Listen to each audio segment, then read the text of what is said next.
Hey, welcome everybody. Good evening. My name is Frandsen, and I'm the Executive Director of Audio Journal. I'm so glad to see all of you here supporting Audio Journal's good works. I know you're going to enjoy this evening's performances as our actors and actresses have been working very hard preparing. I'd like to tell you a little bit about Audio Journal. We're a nonprofit organization providing services to individuals who are in central Massachusetts who are blind, visually impaired, or otherwise unable to access print material. Our radio reading for the blind program broadcasts news, information, and entertainment to 3,500 listeners. We do this with the help of 150 volunteers. Many of them are performing this evening. Many of them are in the audience. Listeners can hear the Telegram and Gazette, over 30 community newspapers, and we have specialty programs. Radioactive theater broadcast plays similar to what you'll see tonight. Vocero Hispano is the local Spanish newspaper, which is read weekly. And we are proud of our book group, Speaking Volumes. Oprah caught wind of it and wrote about it in her February 2019 issue of O Magazine. There are many different ways to hear Audio Journal broadcasts. At Briarwood, if you have your television tuned to the Briarwood channel, you can hear Audio Journal in the background. Other ways, you can get a special receiver that will supply you at no cost. You can stream us on the internet. There are smartphone apps where you can listen to us. If you tell your Amazon Echo, Alexa, play radio station Audio Journal, you will hear us. And again, we supply those at no cost to any listener. You can call a phone number. You can hear us on cable television. And if you miss your favorite program, you can find a podcast on our website. We also offer audio description services at the Hanover Theater. For the Broadway performances, visually impaired patrons listen to descriptions of the actions, sets, and costumes on the stage using a special receiver and an earbud. There are many ways you can support Audio Journal this evening. Purchase raffle tickets for the items on the table and the 50-50 drawing. Place a donation in one of the jars. On your smartphone, you can text BLIND to 44321 and give there. Or after the performance, remember Audio Journal in your year-end giving by mailing a check or making a donation on our website. Intermission will be your last chance to purchase raffle tickets or participate in the 50-50. Winners will be announced at the end of the evening. If you'd like to learn more about Audio Journal, maybe you know someone who could benefit from our services, or maybe you want to become a volunteer, there are contact forms on some of the tables you can fill out. And thanks for this evening go to Briarwood for providing the venue and refreshments, especially Leslie Breichert and Judy DeRosiers who work here, all of our actors and actresses, and all the volunteers who are helping with setting up parking, selling raffle tickets, and helping with refreshments. A little bit of housekeeping, please remember to turn off your cell phones, and a coat closet and restrooms are down the hall on the right. Okay, let's get ready for some laughs. Audio Journal presents Radio Plays ×2.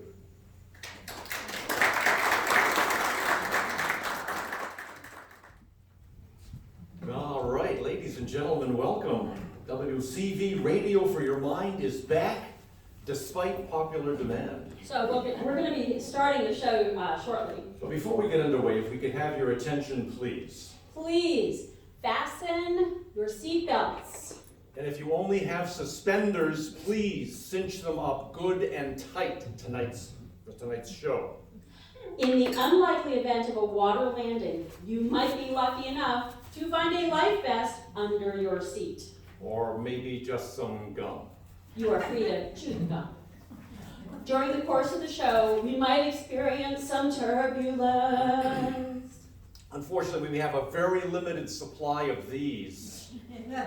So please, share with those in your row. Thank you. The restrooms are located somewhere out there. But they all have doors on them. So feel free to use the doors. Yes. If you'd like to purchase even more laughs from tonight's show, please have your credit cards ready and we'll be around shortly. You should give that offer some serious thought, folks. Some of Jeff's humor has been known to suck the air out out of the room. And when that happens, do not expect any oxygen masks to drop from the ceiling. Oh, thanks, Sally. In our continuing quest to bring you the very best in audio entertainment, this live podcast, so to speak, we did a test run of WCV Radio for Your Mind earlier this year up at the Green Hill Park Petting Zoo. Oh, we love the petting zoo, and we learned a lot from the trial run. Not only that Jeff is still allergic to wombats, but that the script was actually too funny. Yeah.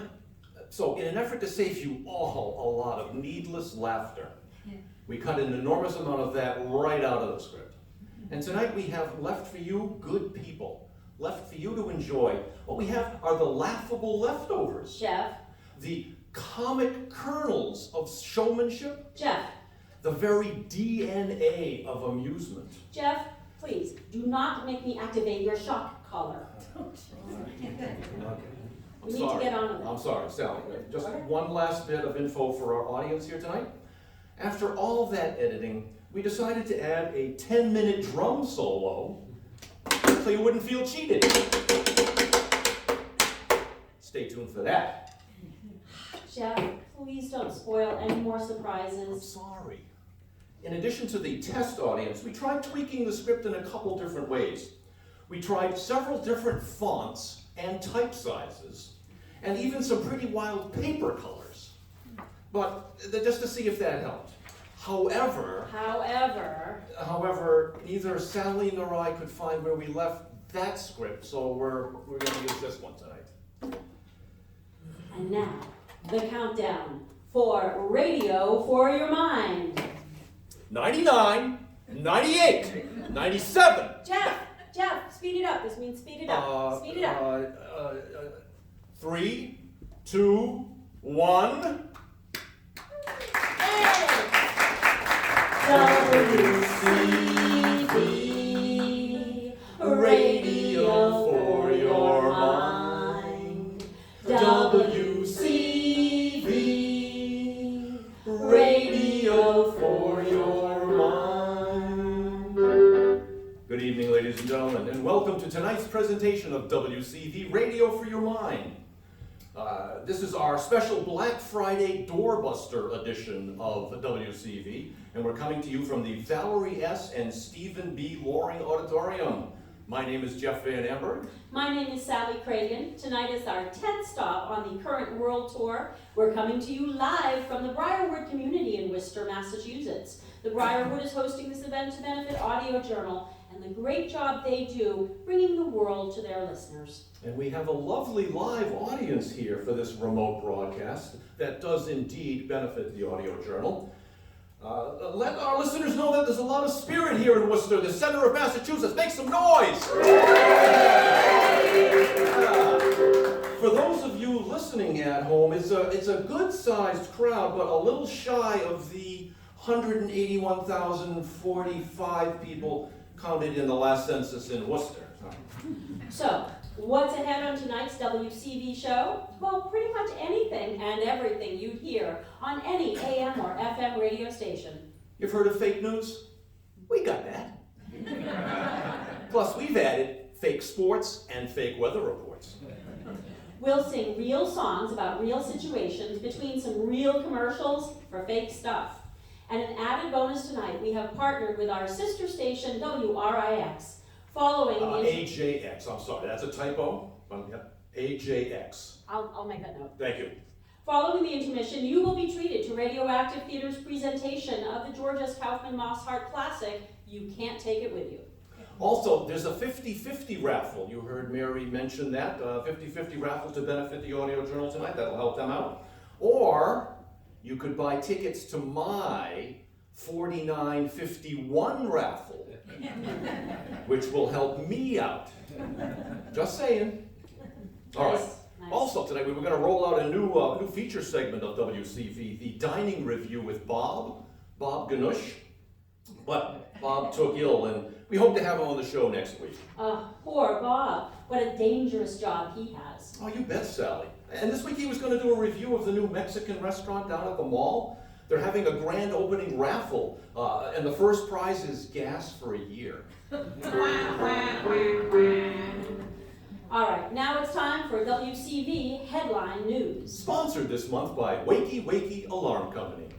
Wakey, wakey, start your day the wakey way. Wakey Wakey, start your day the wakey way. Wakey, cha-cha-cha. Here's breaking news from around the world. The lease is up at the Taj Mahal, and new owners say it's time for a freshening up. The collaborative effort is being led by HGTV and Ocean State Job Lots. This will be a makeover of one of the world's architectural wonders. They're considering flocked wallpaper, cedar siding, and stainless steel kitchen appliances. Major funding is coming from Crazy Deal gift cards. Sally, over to you. Turmoil continues in the Middle East, Near East, and the Far East. A State Department spokesman recommends staying away from the East. Intelligence reports confirm that separatist groups continue to separate, and government forces prefer the color of their present uniforms. Regularly scheduled ceasefires will be regularly broken. Elsewhere in international news, diplomatic relations with North Korea are brightening. High-level sources at the UN say recent positive signs out of Pyongyang are due to Kim Jong-un's switch to CBD-infused decaf coffee and recent use of a weighted blanket for his afternoon naps. On the national front, impeachment hearings continue in Washington, D.C. The House leadership has held public sessions and private sessions. And for those intolerant on the left and the right, watch for gluten-free sessions. Hollywood insiders are interested in producing impeachment hearings, the musical. Oh, this was just handed to me. Video of the pivotal whistleblower emerged, showing him also blowing a kazoo while in a high school jug band, a party horn at a New Year's Eve revelry gathering, and blowing over $1,200 at the Twin River Casino. Thank you, Sally. Before we get to our local news, we have this from our sponsor, Wakey Wakey Alarms. Do you or does someone in your family have trouble waking up? Is it too easy to ignore your alarm clock? Wakey Wakey patented software can be customized for you. It can produce a unique alarm with the voices of your dentist.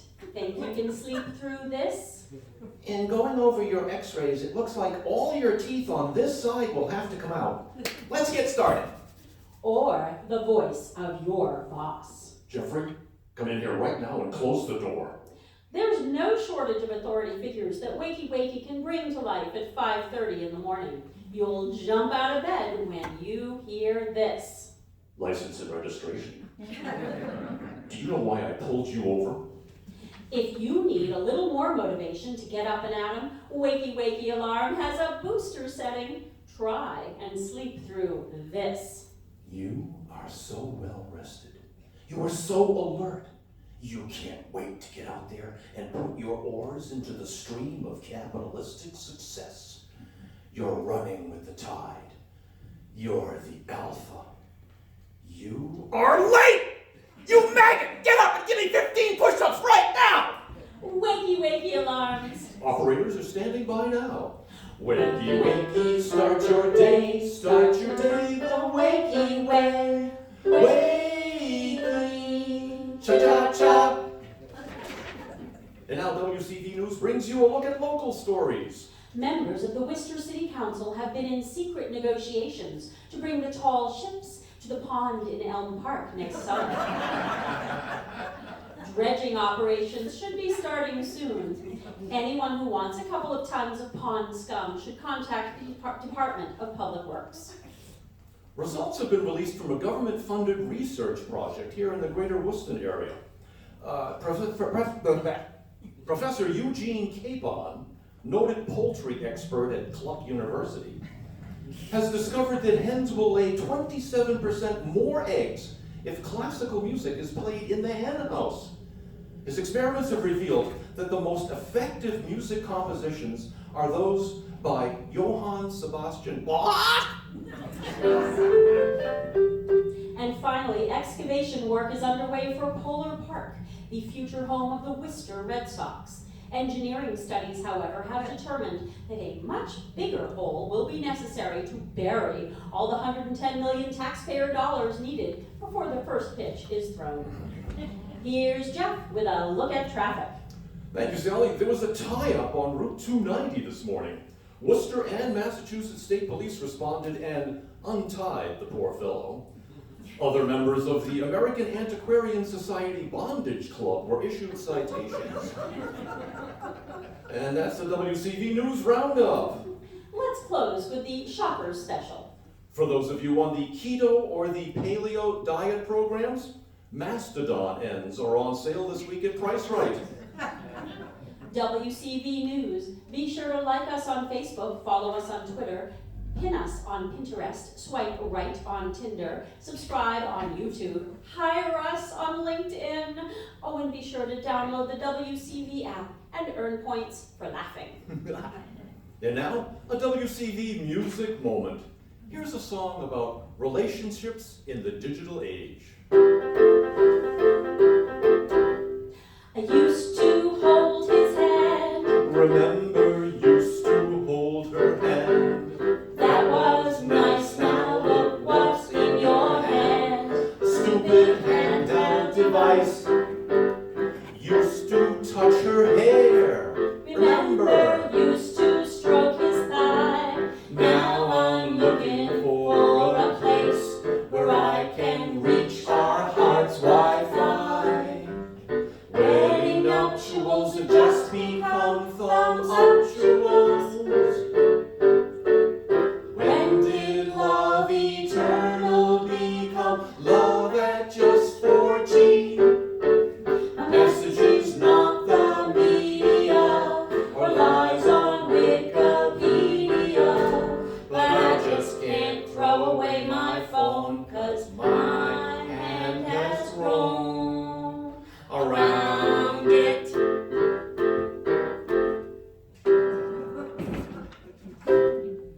Oh, thank you. And now it's time for the WCV Travel Report. Sally, take it away. This week, our travel reporter, Bud, hitched up his buckboard and went all the way north of the border. Here he is, live from New Hampshire. Well, thanks, Sally. This is Bud, reporting live from Lake Magoomy, Michigan, which translated from the Algonquin means, I live in a swamp and I'm completely covered in ticks. I'm up here with the missus this week. We got ourselves an Airbnb. I found us a great deal on a converted beaver lodge that's not really that far offshore here on the lake.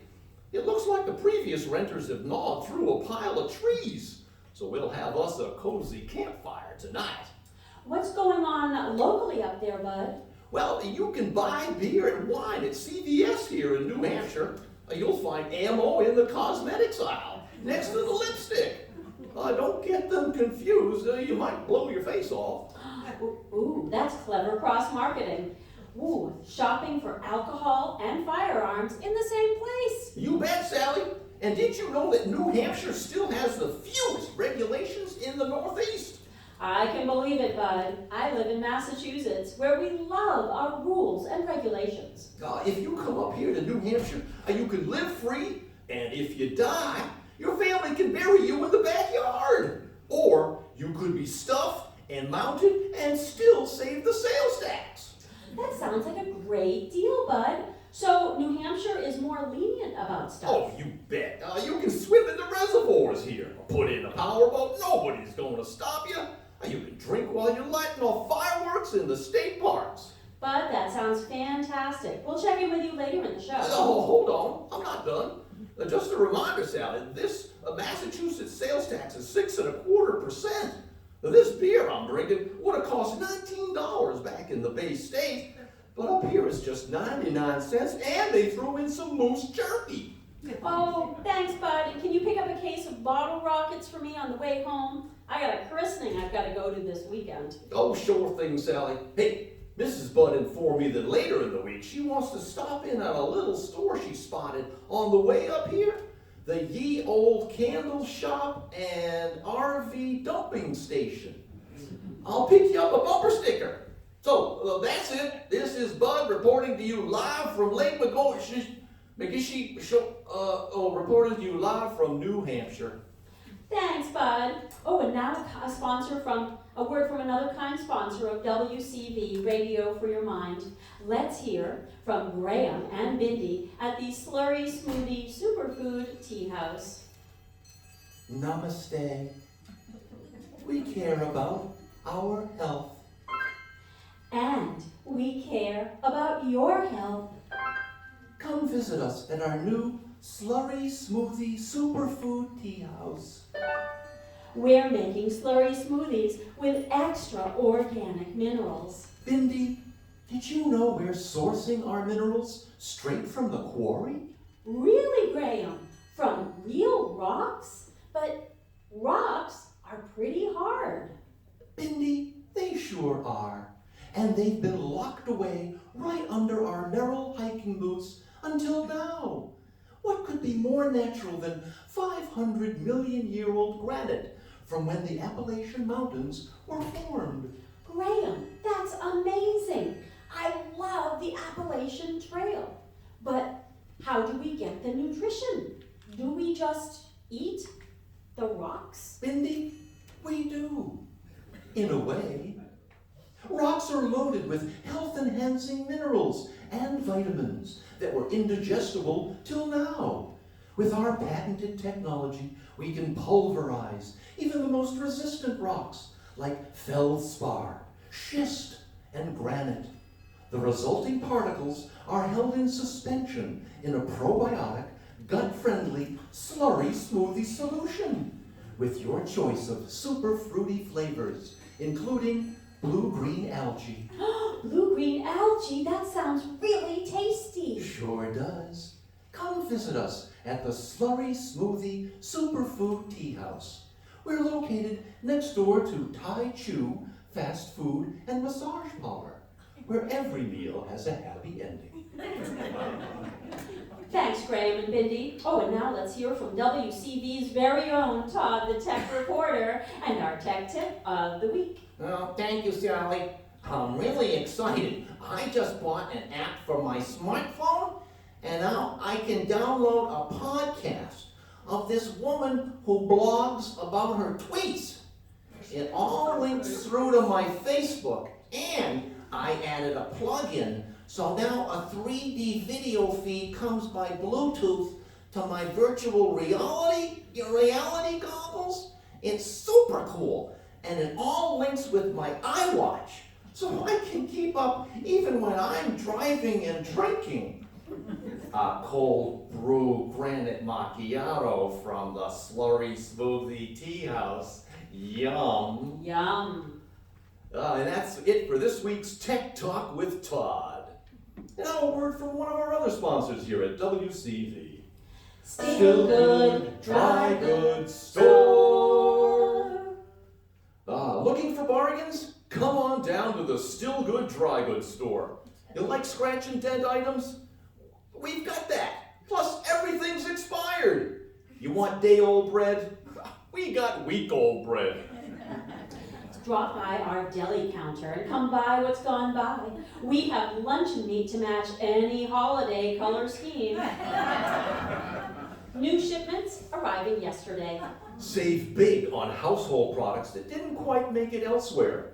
Stock up on Formula 408, WD-39, and Preparation G. Our music department has all your favorites on 8-track. The Still Good Dry Goods Store.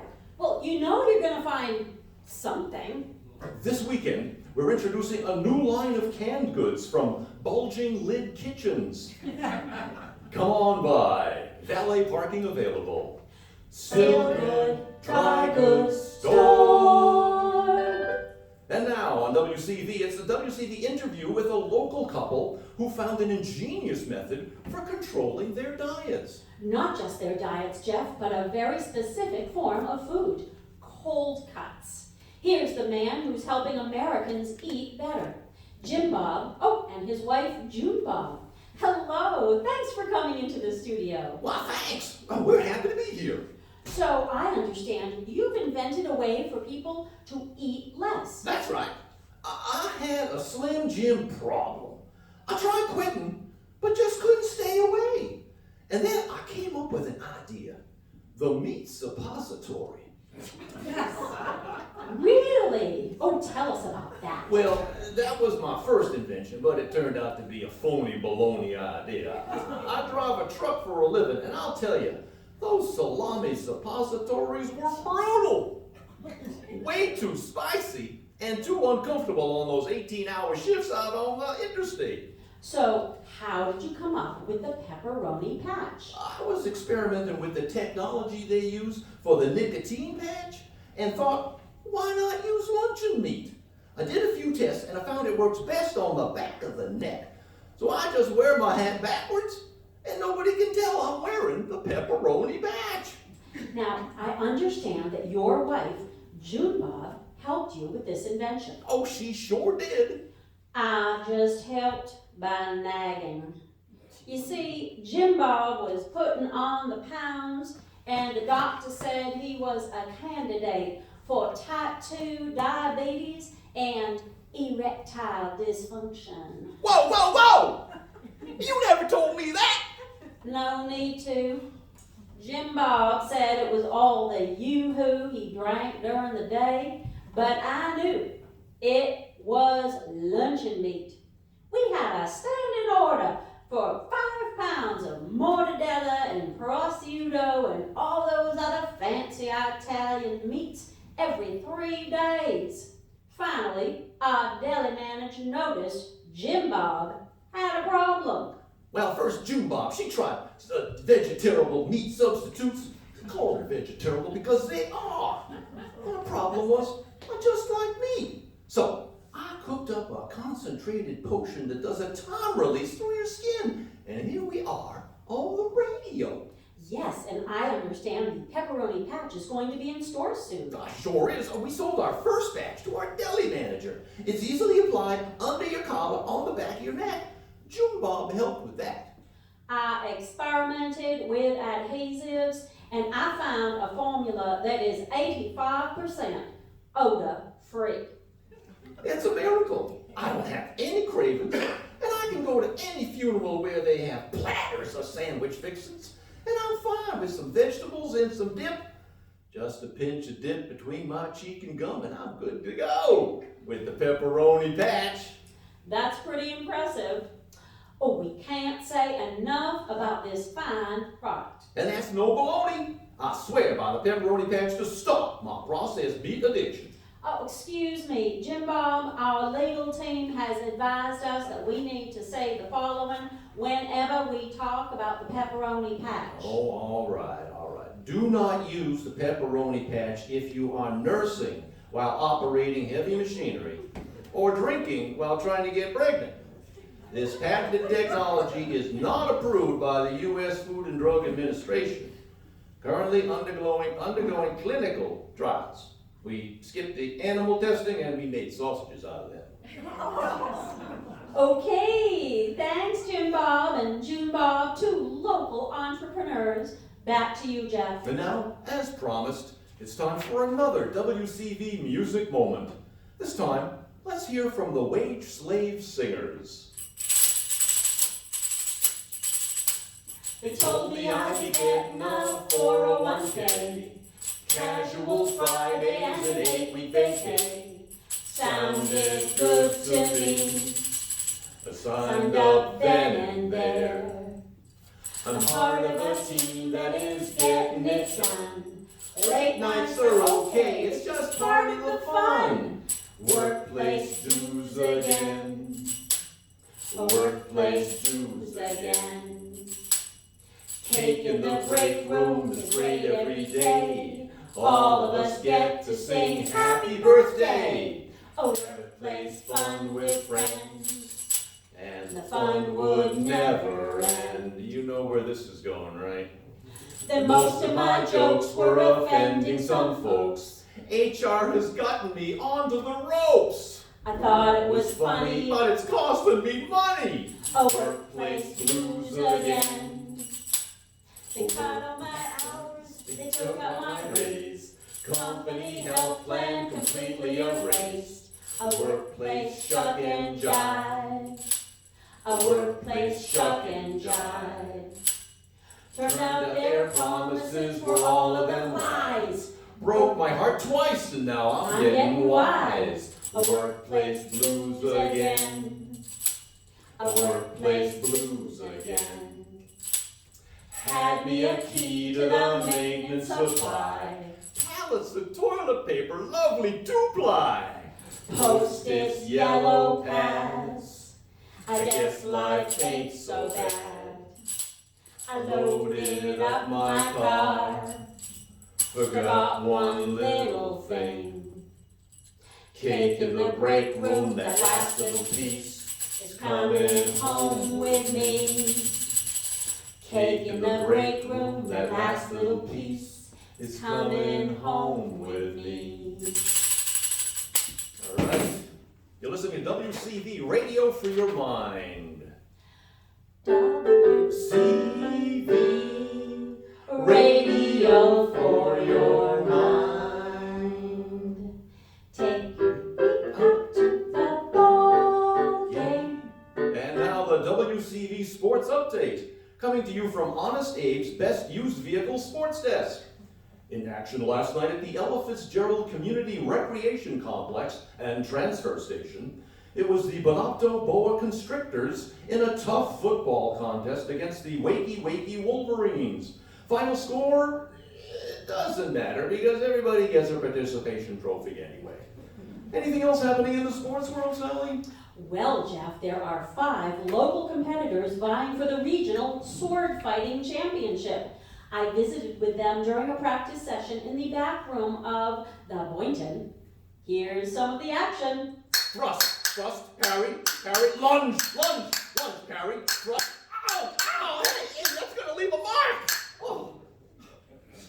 They're just warming up, but we'll get back to them when they understand which end of the sword to hold during this time-honored athletic event. And that's the WCV Sports Update. Up next, our weather report. From the Dorothy Gale Weather Studios in our satellite station, let's visit Professor Ned, the weather wizard. Well, thank you, Sally. So far we've had rain, sleet, snow, locusts, and a suspicious yellow discharge with burning sensation. Oh, no, I'm sorry, that's a note to my doctor. Let's take a look at the temperature. I'm not sure if this is Fahrenheit or Celsius, but it looks like a 9. So, bundle up, but bring your sandals just in case. And remember, folks, 97% of scientists agree, weather happens. Back to you, Sally and Jeff. Thank you, Professor Ned. And now for the Meditation Minute. Brought to you by Big Ed's Demolition. Ed and his crew of 40 untrained but highly energetic recovering alcoholics will help you tear down whatever it is you don't want. Welcome to a minute that's all about helping you relax with some guided meditation. My name is Bindi. And my name is Graham. Join us by finding a comfortable place to sit and closing your eyes. If you're driving, close one eye, but keep your hands firmly on the steering wheel. Now, we're just going to focus on breathing. Breathe in. Breathe out. Breathe in. Breathe out. Oh, I'm so relaxed. Now, we're going to grow some happy, peaceful images into our minds. Thank you, Bindi. Think of a beautiful mountain lake with clouds and a blue sky overhead. Now, imagine a unicorn springs out of the forest and comes to the edge of the lake to drink its calming waters. You love that unicorn. Hey, I think I got me a unicorn. They're in season, right? I always wanted to make me some unicorn jerky, unicorn hash, and some sandwiches. Jim Bob, is that you?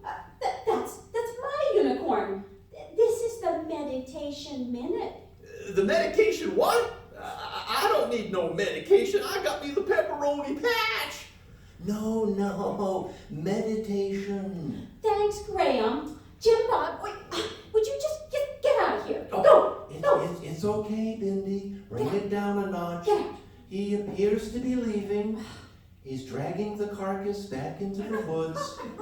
Here, let's light some lavender incense. It's healing. Breathe in. Breathe out. All right, we've got a couple more seconds. Let's see if we can get back into our happy place. Oh God, I can't. I need to breathe into a bag because of that Jim Bob. Bindi, that's a bag of pork rinds. Remember your oath to Mother Gaia. No meat. I don't care. I'm too stressed out. All right. I'll have one too. Well, we're at the end of the meditation minute, and you can open your eyes and continue along your path on Mother Earth. This has been the Meditation Minute, brought to you today by Big Ed's Demolition. You rip it up, we'll chip it up, and package it in discreet 4-pound blocks for low-cost municipal curbside pickup.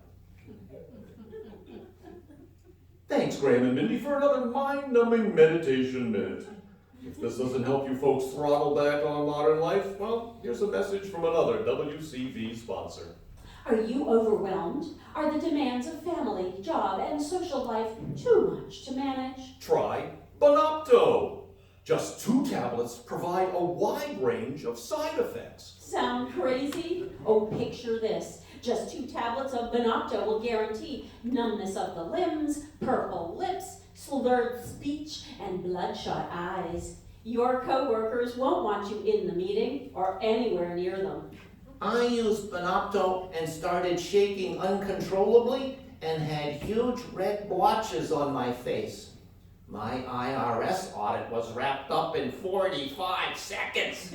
Thank you, Bonopto. Oh, I took 2 tablets before the PTO meeting. Excuse me. Oh, I just couldn't stop sneezing. Guess who doesn't have to bake anything for the big fundraiser? Thank you, Bonopto. Bonopto, not sold in stores, now with 20% more sulfophenique. If You want to opt out, shout Bonopto. Bonopto, for emergency relief from responsibility. And now, before we get back to our program, WCV is conducting a test of the emergency broadcast system. This is only a test. This will not count against your final grade or the survival of life on this planet as we understand it.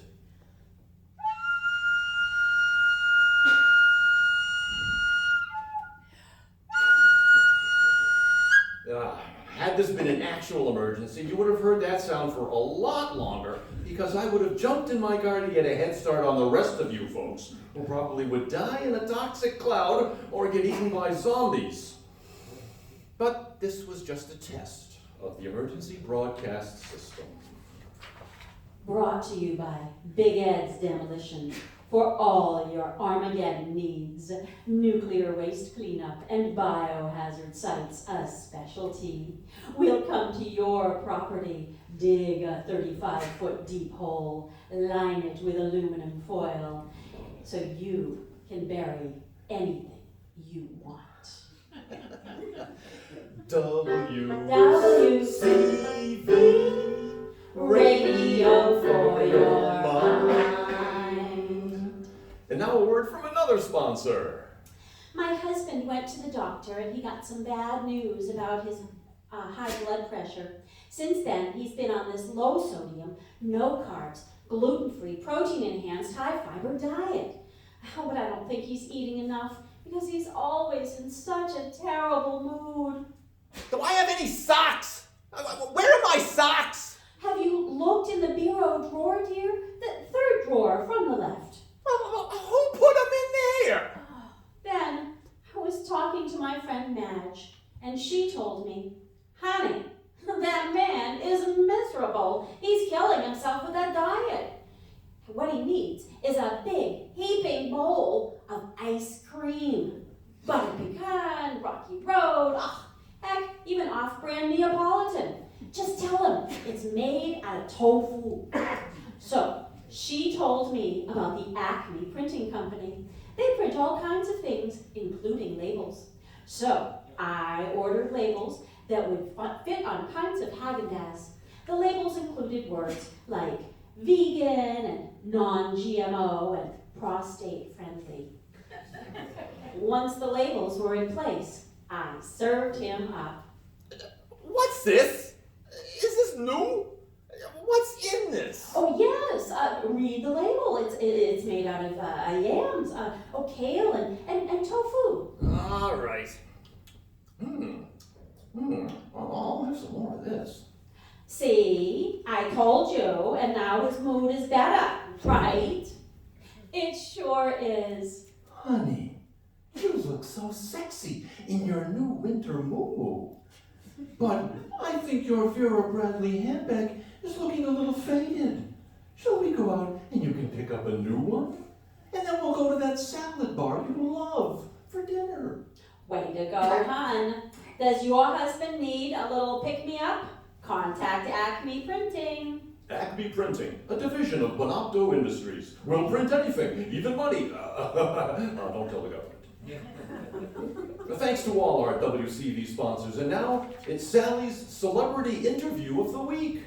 So, a few months back, we had Ralph Waldo Bellingham as an interview guest. Now, he calls himself the world's oldest stand-up comedian. However, he was a little disoriented in the unfamiliar studio setting. He said if we want to catch up with him, we should just drop by.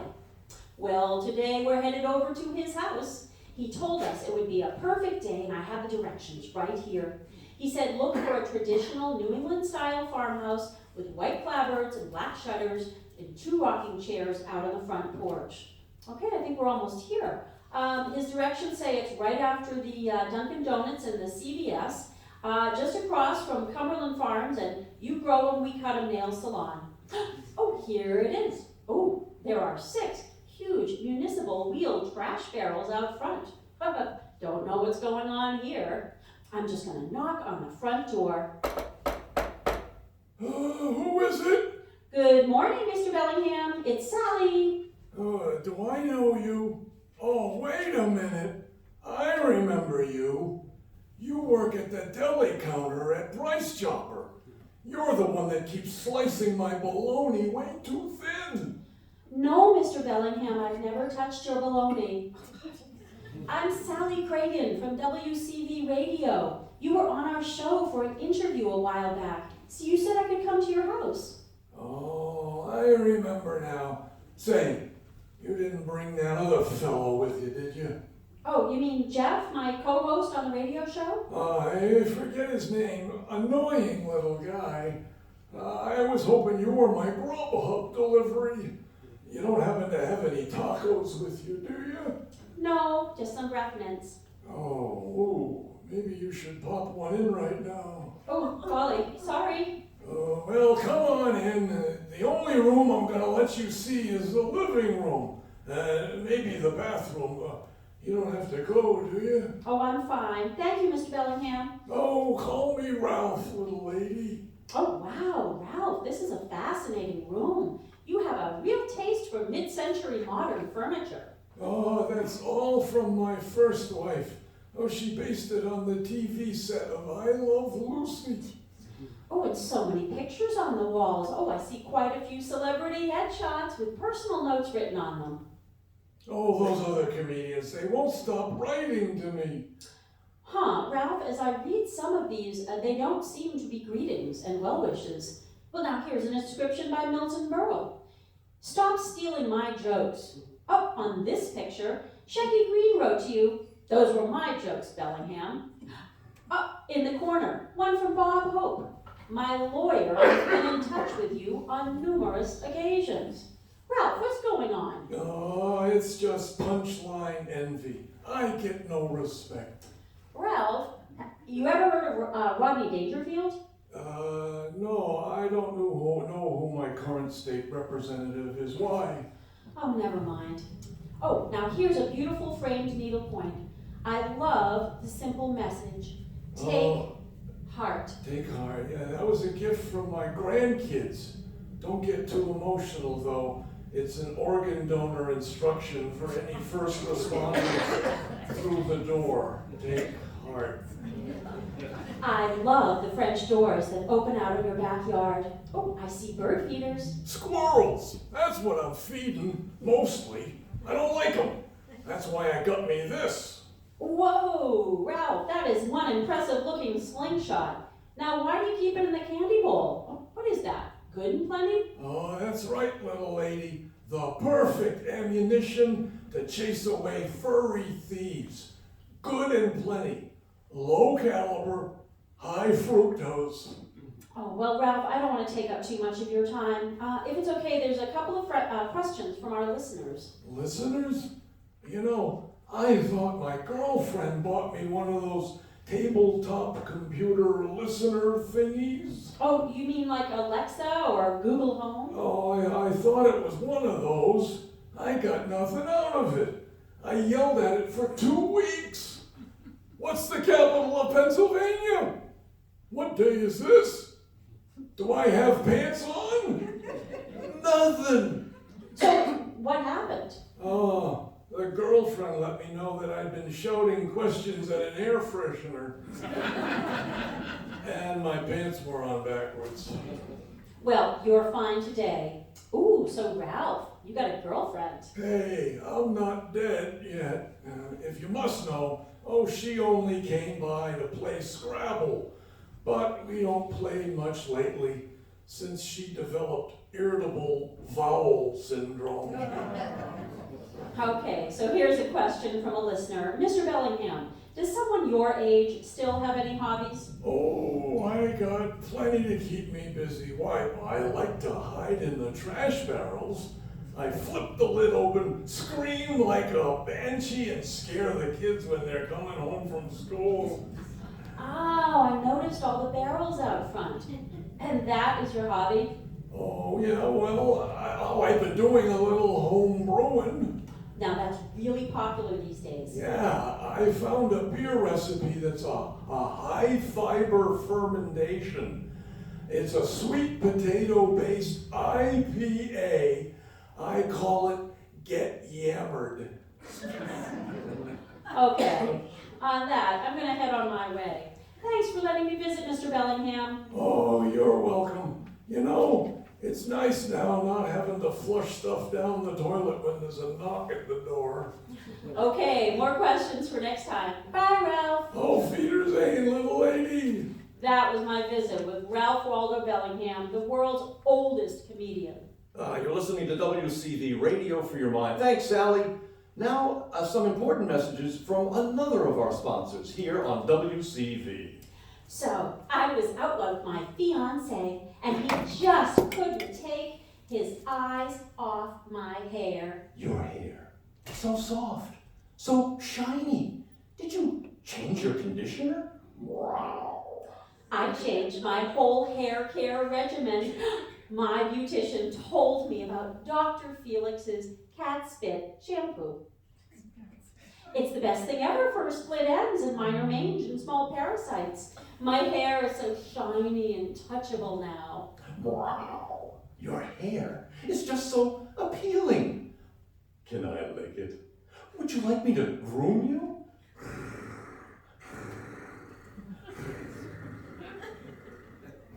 Cat spit shampoo. You think I should tell him? And for you guys, Dr. Felix's Cat Spit Shampoo will help you tame that unruly back hair. Sold only in your veterinarian's office. You're listening to a live broadcast of WCV Radio for Your Mind. And now, another important message from Bonotto. Let's look in on Mom as she talks to her 8th grade son. Sweetie, what's this paper? It says there's a science fair that's happening tomorrow. Where'd you get that? It was wadded up in the pocket of your cargo pants that you finally let me wash.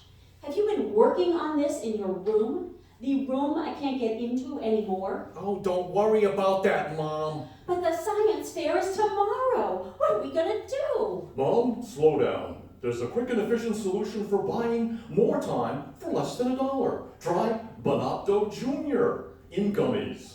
Now, 2 chewables and your little darling will be down for the count for 48 hours.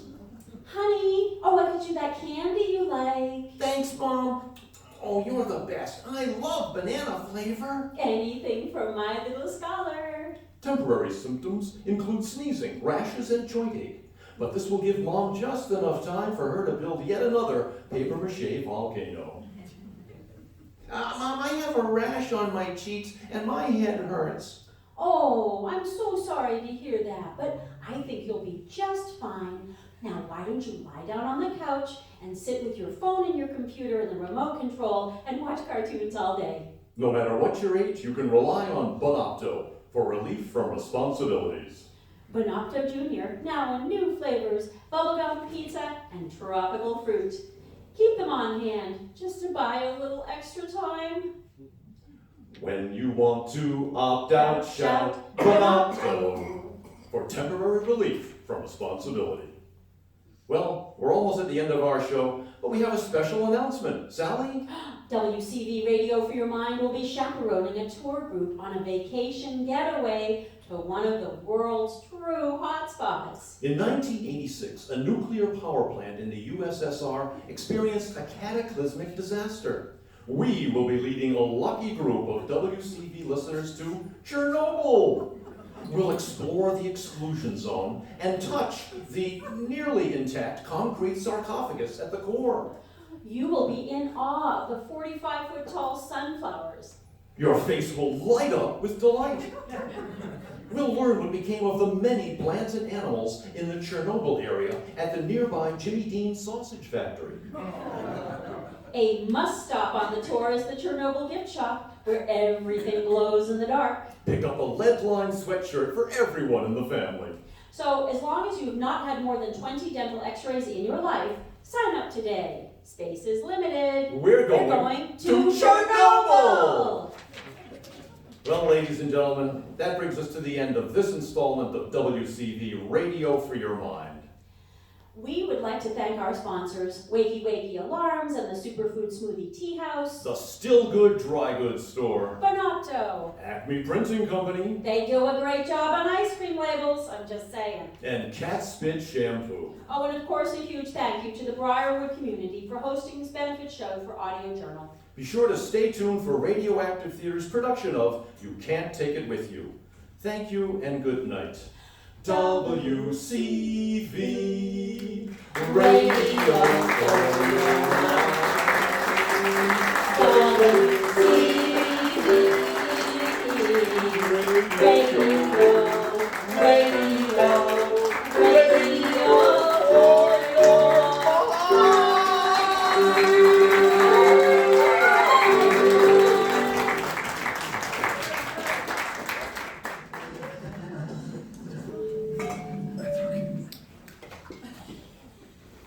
Good evening, ladies and gentlemen. Sit back and relax. Keep your radio dial tuned to WAJX in Worcester, and we hope you enjoy tonight's presentation of You Can't Take It With You by George F. Kaufman and Moss Hart, performed by the Radioactive Theater Players of Audio Journal. It's a great American comedy, but it's also a love story, for there can be humor and romance, even though the parties concerned are usually too serious to see it. Firecrackers, ballet dancers, romance, and income taxes are about to descend upon us. It's time for Act 1 of You Can't Take It With You. The 57th floor of the Kirby building, the tallest and most impressive structure of a great American city. On a door opposite the elevator is a brass plate bearing the legend Anthony P. Kirby Company, Bankers. And behind 7 other doors, each marked private, is the inner sanctum of the great Kirby himself. The famous tycoon cannot be disturbed just now. With his son Tony and a small group of associates, he's engaged in a ceremonial dance of modern business, a very important conference.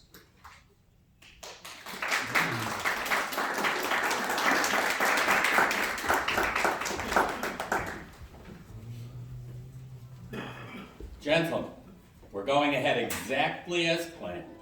Our company will be the largest individual corporation in the world, particularly with Ramsey lined up. Why, we control the whole field of production. Exactly, gentlemen. But AP, Ramsey would never permit himself to be absorbed by anybody. Oh, won't he? Earlier this year, Ramsey floated a new issue, didn't he? What for? For expansion. New production facilities. All right. Where's he going to build these new production facilities? I own every 12 square blocks completely surrounding his factories. You own them? We didn't know anything about that, AP. Of course you didn't. Nobody did. The Blakely Real Estate Company's been buying it up for me, a piece at a time. But my name was kept out of it. That's brilliant, AP. So you see, gentlemen, we can proceed without any trouble. Well, you know what to do. Come on, get busy. We'll get right to that. Oh, Miss Douglas, get me Mr. Blakely on the phone. Yes, sir. Well, Tony, how does it feel to be a vice president? Well, it's been painless enough so far, Dad. You talk as if you were having a tooth yanked. Look, Dad, maybe sometime when you've got a week or two off, you can sort of let me in on what this banking business is all about, huh? Oh, now, don't give up, Tony. Sure, it's complicated, but you'll get the hang of it. How's your mother been? Oh, she's fine. She said she'd drop in later. Mr. Blakely's on the phone, sir. Good. Hello? Hello, Blakely? Hello, AP. How's it going, Blakely? You got that property yet? Well, I'm having a little trouble, AP. I got all 12 blocks except one house, 25-foot front, and the man won't sell. Well, make him sell. Those 12 blocks are useless unless I can buy every inch. Well, I'm trying, AP, but the old man's a crank. I offered him $50,000 yesterday and he turned it down. I tried to get him in here today to talk some sense into him, but I don't know. You don't know? You listen to me. I don't want any excuses. I want his house. And remember this, Blakely. Unless you buy the whole 12 blocks, you don't get a penny commission. Goodbye. But Mr. Kirby! That man's got ice water in his veins. I tell you, Joan, we got to get that property. You can't force a man to sell his house. Well, what did he say when you offered him the $50,000? Oh, well, I'm not sure. But I think someone began singing, someone else danced, and Grandpa Vanderhoff himself sat down and played a mouth organ. A mouth organ? What are they, a bunch of nuts? Mr. Vanderhoff is here, Mr. Blakely. Oh, Mr. Vanderhoff. We'll send him right in. Yes, sir. No. Have him wait. Let him cool his heels a while. Psychology, eh? It never fails. Mr. Vanderhoff, Mr. Blakely will see you in just a minute. Huh? Oh, that's all right. I'm not in any hurry. Thank you, Mr. Vanderhoff. Say, mister, what are you doing with that there machine? This is an adding machine. Oh my goodness, I made a mistake. Oh, that's the first time in 20 years. I suppose that caused for the building to collapse. Yeah, well, What do you have to do that for? I have to add up these figures and see if they check against these other figures. Why? Say, do you like it? This work you're doing? Yeah, oh my goodness, no. Oh, for land's sakes, what am I saying? Then what do you do it for? Yeah. What would you rather do? I'd rather do, I make up things. Poetry? No, things, gadgets. Well, let's see, you got any here? Well, look back here behind the desk. See, this is one of the things I made up. Now the bunny comes out of the cabbage, it looks around, and then goes back. Now that's kind of cute. Seems to be Mr. Yeah, Poppins. Oh, seems to be Mr. Poppins. That's the sort of thing you ought to be doing all the time. Yes, well, Well, maybe someday when my ship comes in. Oh, a lot of people waiting for that ship, Mr. Poppins. Meanwhile, they don't have any fun. Look, would you like to come over to our house for a while and work on your gadgets? Over to your house? Now, you don't be bashful about it, Mr. Pittman. See, Mr. DePina, he's the Iceman. Came over 9 years ago. Got interested in making fireworks down in the cellar with my son-in-law, Paul, and he's been living there ever since. Over at our place, everybody does exactly what they want to do. Really? That's wonderful, but how do you live and who takes care of you? Well, the same one who takes care of the lilies of the field, Mr. Poppins. If you like, you can come over and be a lily too. Say, let's hear that bunny again, will ya? Well, all right. It's a wonderful invention, Mr. Poppins. Ought to be fun making it too. Poppins! Poppins! Oh, goodness, it's Mr. Blakely. What's this? What's going on here? Well, you see, sir, this gentleman... Oh, Mr. Poppins was showing me his invention, that's all. Oh, Mr. Vanderhoff. Well, come in. Come right into my office. Oh, no, thank you, Mr. Blakely. I was just going... Going? What are you talking about? Say, that's a bad twitch in your eye. You've been working too hard. You ought to take a vacation. Mr. Vanderhoff, if it's all the same to you, let's quit playing games. I'm a very busy man. Then I don't want to disturb you. Bye, Mr. Blakely. Look. I have a check here for $100,000 made out to you. You don't say. Look out for that twitch, Mr. Blakely. Coming, Poppins? I'd like to, but I don't think... You, Poppins. This is all your fault. You and your confounded toys. Get it out of here. Oh, you broke it. You broke my... Wait a minute, Mr. Vanderhoff, I'll get my hat. If you leave here, Poppins, you needn't come back. I don't intend to, Mr. Blakely. The die is cast. From now on, I'm a lily. Oh, fine. Get your bunnies, Poppins.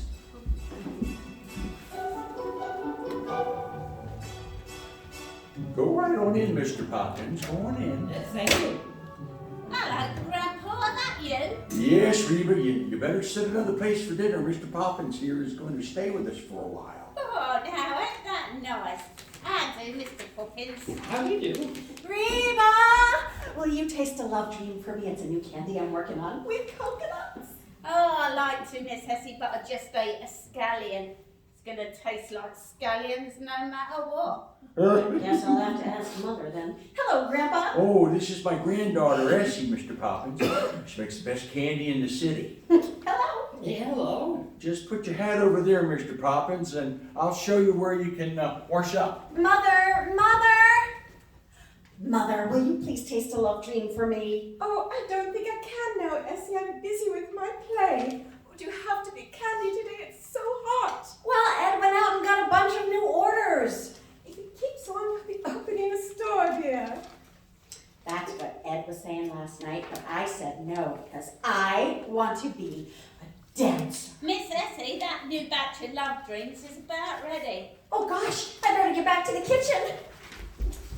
Finish the second act of the play, Mrs. Sycamore. Oh no, Rheba, I've got Cynthia just entering a monastery. Monastery? She was singing in the Paradise Club last I heard. Well, she got tired of the Paradise Club and there's this monastery, so she goes there. I bet she busts it wide open. Wait a minute, Mr. DePena. I want to show my wife. Paul, what are you doing down in the cellar? Look, Penny, the new fireworks. Mr. DePena and I just got through them. We can sell them for 10 cents a string, and they pop like the dickens. Watch. Pretty nice, huh? Yes, dear.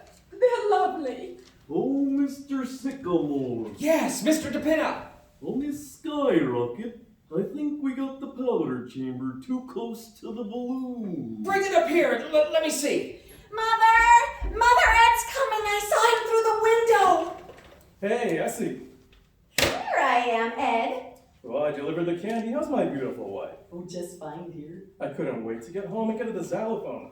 Say, wait till you hear this tune. It's been ringing in my ears all day. Oh, I like that, Ed. Is it yours? No, Chopin. Oh, well, it's got a lot of you in it. It makes me feel like practicing my dancing. Oh, come on in, Mr. Poppins. Come on in and meet the rest of the family. Folks, this is Mr. Poppins. You know Essie, the fellow playing the xylophone is Ed, and her husband, and this is my son-in-law, Paul Sycamore. Hello, Mr. Poppins. How do you do? And Mr. DePinna, he's the ice man. Very pleased to know you. How do you do? And over there's my daughter, Penny. How do you do? Hello. Were you ever in a monastery, Mr. Poppins? No, never have been. What's the matter, Penny? Stuck? Well, I've got her in a monastery and I can't get her out. Say, where's Alice? Is she coming home for dinner? Well, she didn't say. Oh, I think she ought to stop working in that millinery shop. They make her stay so late. Why, Penny, she hasn't worked there for 5 months. Well, really? She works for some bankers now. Kirby and Sons. She works for the Sun. Bankers? Now, isn't that nice? Rheba! Rheba! Yes, Mrs. Sycamore? Oh, Rheba, will you please call up Alice at her office and ask her if she's coming home to dinner? Oh, that's Kirby and Sons, Rheba. Yeah, no. Oh, yes, she works for the Sun. Now, where was I in my play?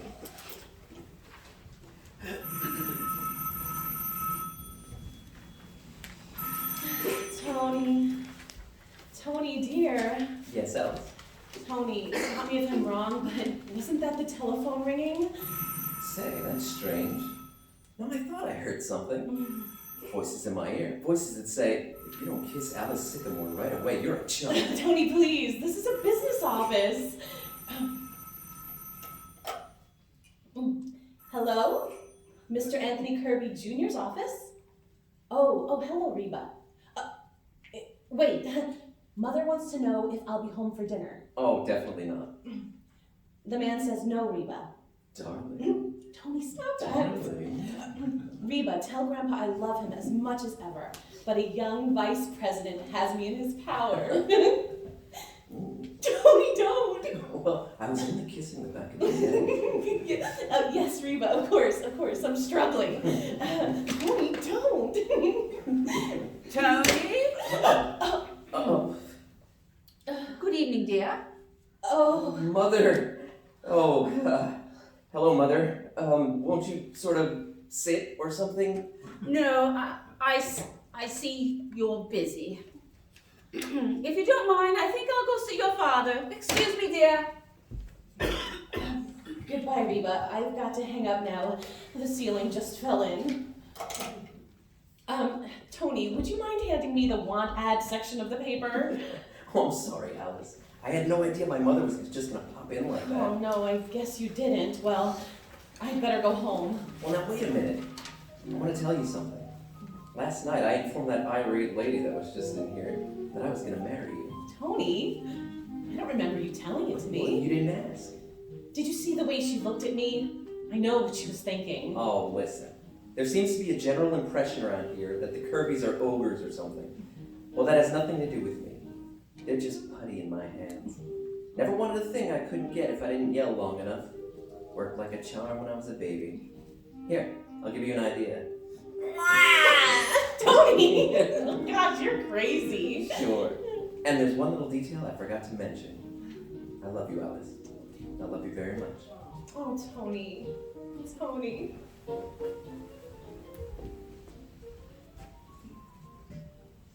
There you are. Do you like it, Mr. Sycamore? Why, I think it's marvelous. Did you make that just the 2 days you've been here? Well, I had the parts, you see. But this is a wonderful place to work. Say, Mr. Sycamore. Yes. This new fireworks display is gonna be the best we ever made. I guess it is, Mr. DePinna. Did you think of a name for it yet? No. What we need is something new and big with plenty of flash. You have any ideas, Mr. Poppins? Let me see. Yeah, I know. The Russian Revolution. Plenty of fireworks there. Why, that's brilliant, Mr. Poppins. What do you think of it, Ed? The Russian Revolution. I think it's swell. Say, you've got swell ideas, Mr. Poppins. Say, maybe you've got something you'd like me to set up in my printing press.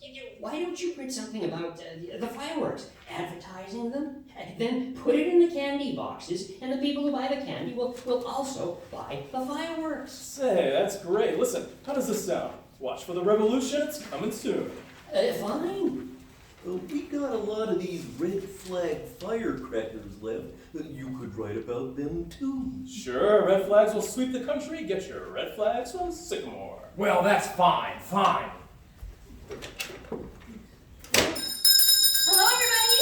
Hello, Alice. Oh, hear ye. Don't ring that dinner bell yet, Miss Alice. It ain't even half ready. And gather round, everybody. It's the town crier herself, and I've got an announcement to make. Alice, dear, what's the matter? Oh, it's wonderful, Mother. Listen, a young gentleman is going to call on me in exactly 20 minutes. Who, Alice? What's his name? Mr. Anthony Kirby, Jr. Kirby? That's the boss's son. Here, what's all the excitement? Grandpa, I've had a proposal from Tony Kirby, and he's coming to call tonight. A proposal? Oh, why didn't you say? Oh, and Mother, please, I want him to take us in easy doses, so please don't read him any plays on his first visit, because I like him, and Essie, I wouldn't dance for him if I were you, because we're going to the Monte Carlo Ballet later. Well, now, I've got a dress. Bye! Oh, Bye! hope I see you soon there, Hart. Okay. Come in. Hello. Oh, hello, Grandpa. Sit down. Thanks. Well, Alice, do you love him? Love him? I... You can't even talk about him. Not rationally. Oh, who's asking you to be rational?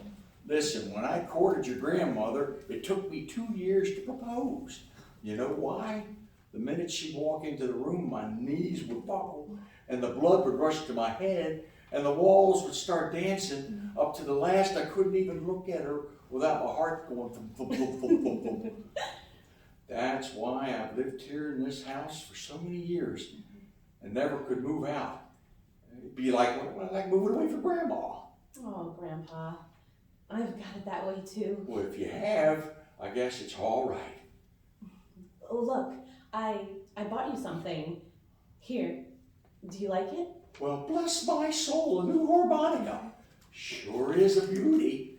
I'd like to run along downstairs and have a whack at it.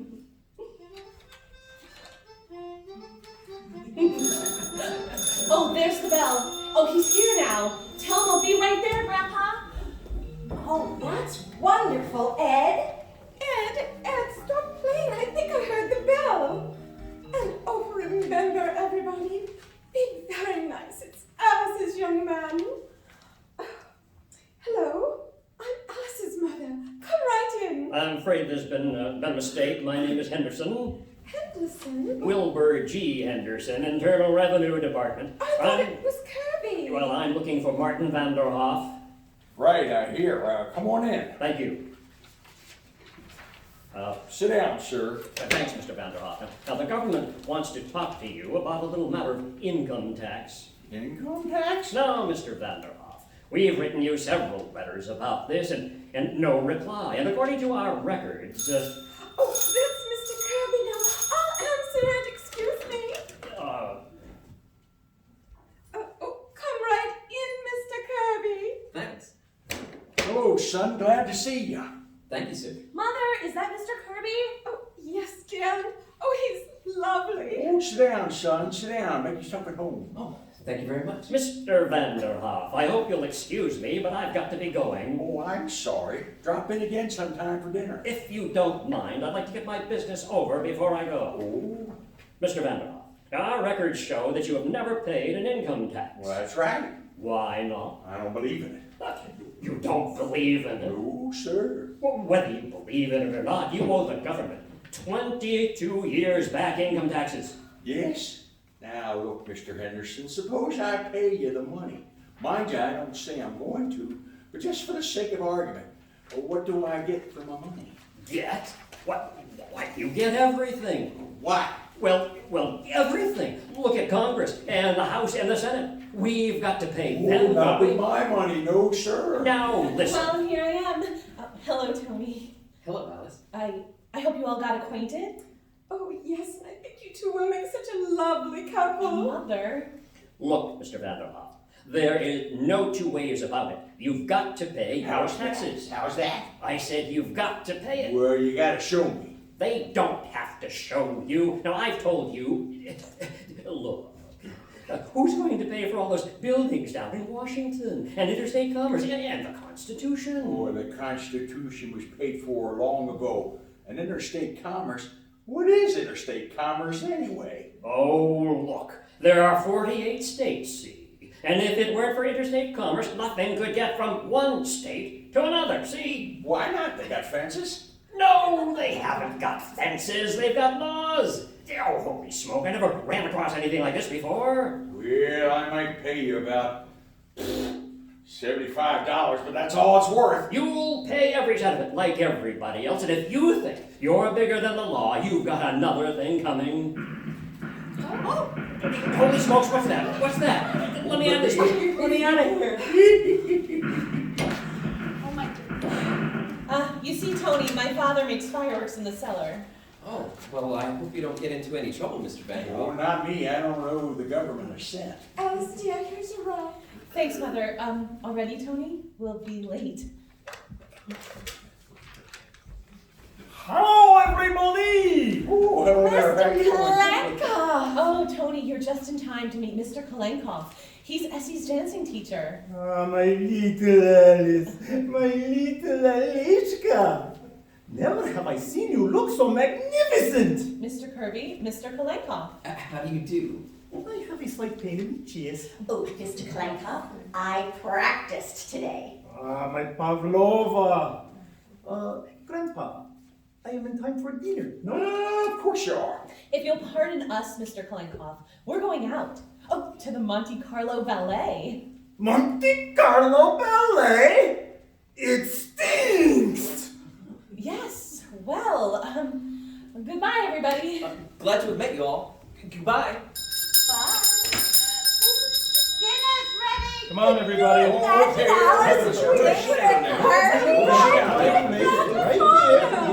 Don't mind. Did you notice his manners, Paul? Quiet, everybody. Everybody now be quiet.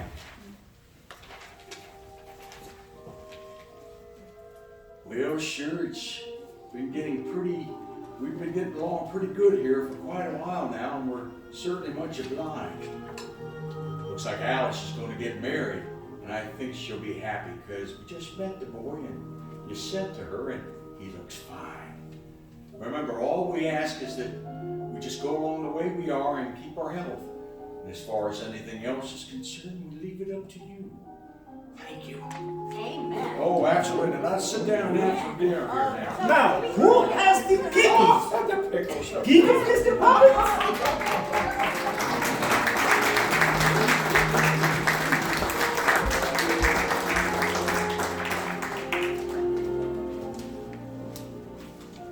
Well, the curtain has fallen on Act 1 of You Can't Take It With You. And the course of romance promises to be rather stormy in the Vanderhoff household. Act 2, and it's later the same evening. On every side of the city park, skyscrapers send up a million lights to challenge the stars. But Alice and Tony, who found a secluded bench beneath the trees, are not concerned with the miracles of man or nature. Just now, they have only eyes for each other.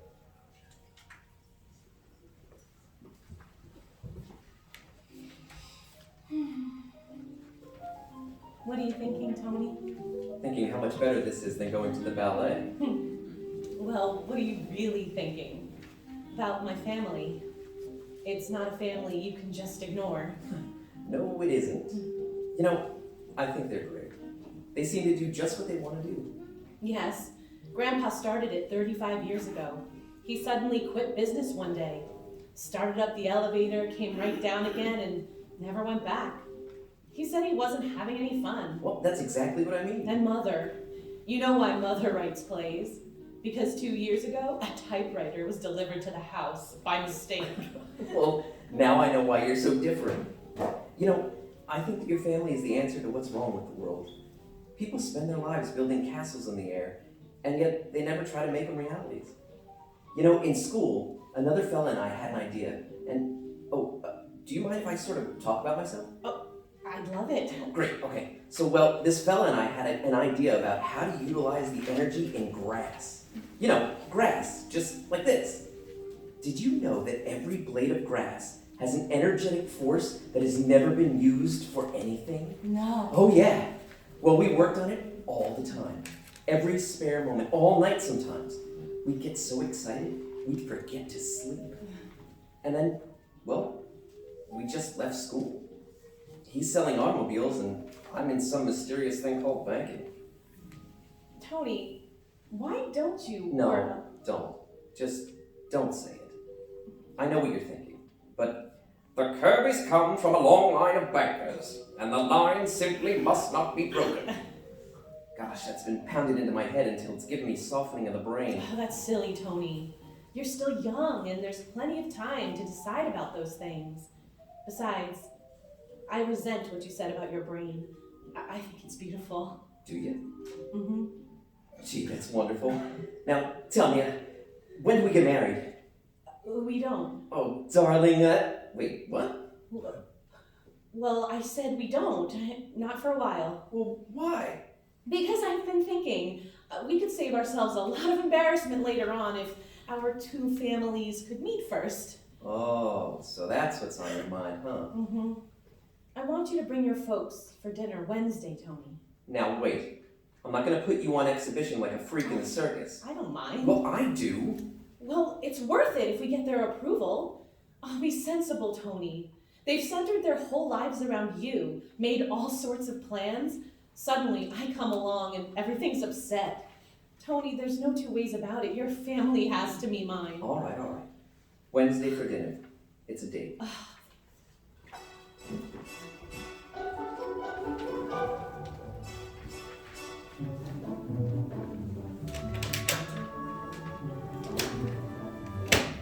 Anthony, aren't you dressed yet? No, I'm not. Well, hurry, dear. Tony said 8 o'clock. Look here, Miriam. Are you serious about taking me on this slumming tour? The more we fight, Tony, the more he'll resist. It's the only thing to do. Yes, but the dinner in some awful... That's just it. She's probably from some dull middle-class family. As soon as Tony sees us all together, he'll realize how impossible the situation is. Yes, that, I take it, is what is known as being subtle, huh? Yes. Oh, heaven only knows what they'll have to eat. You know how sensitive my stomach is, Miriam. They're sure to have some vegetables, Anthony. Yes, probably cooked. You know mine have got to be raw. Anthony, please hurry. They're expecting us at 8 o'clock, and I don't want to be late for this affair. All right. Give me a chance.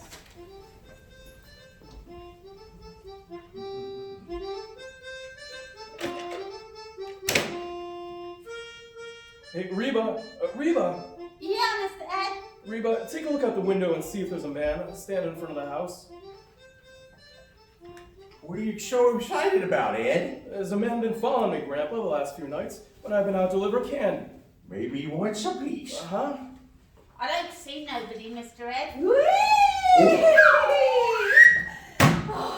Someday, Alice, you're gonna break your neck sliding down that banister. Someday I'm gonna do it without holding.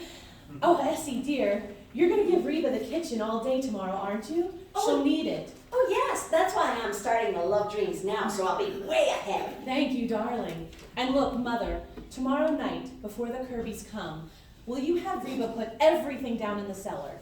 The typewriter, the kittens, and the xylophone? Oh, certainly, dear. Rheba, remind me. Oh, the Kirbys are certainly gonna get the wrong impression of this house tomorrow night.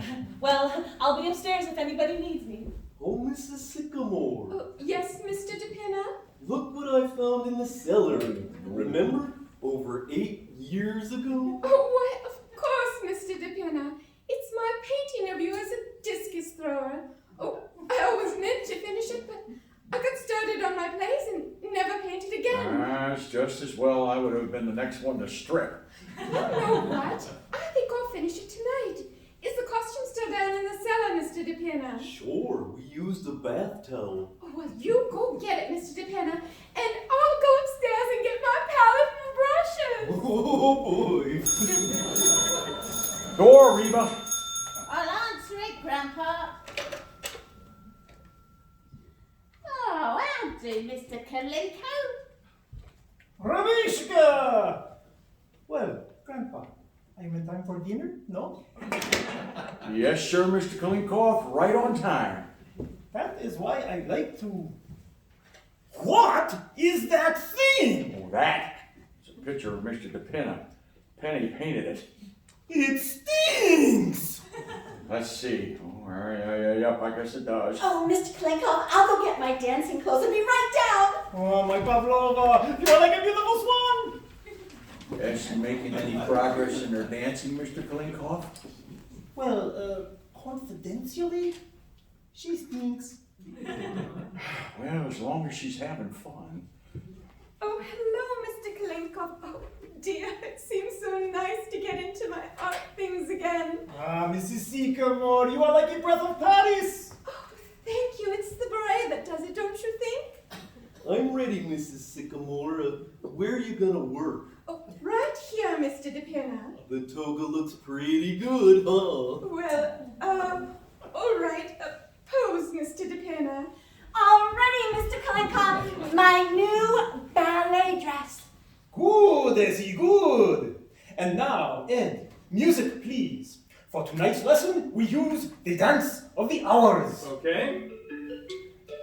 Now ready, we begin. 1, 2, 3, 4.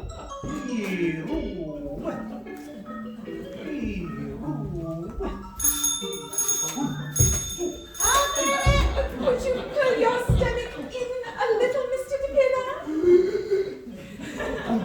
2, 3, 4. A little freer. A little freer with the hands. The music must be freer too. Mrs. Sycamore, Mrs. Sycamore! Oh, go away, Rheba. Not now. Your stomach in a little more, Mr. DePena. Sycamore, it's the Kirby. Oh. They're here. Oh, my.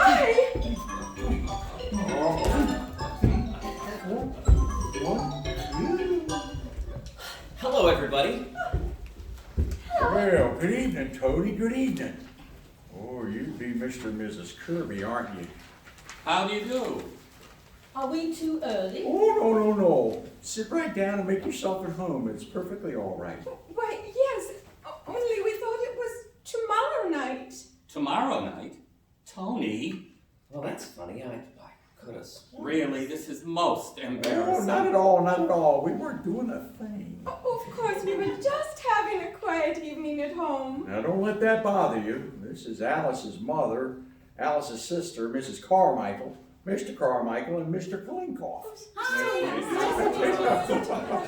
And oh, yes, the discus thrower there is Mr. DePena. How do you do?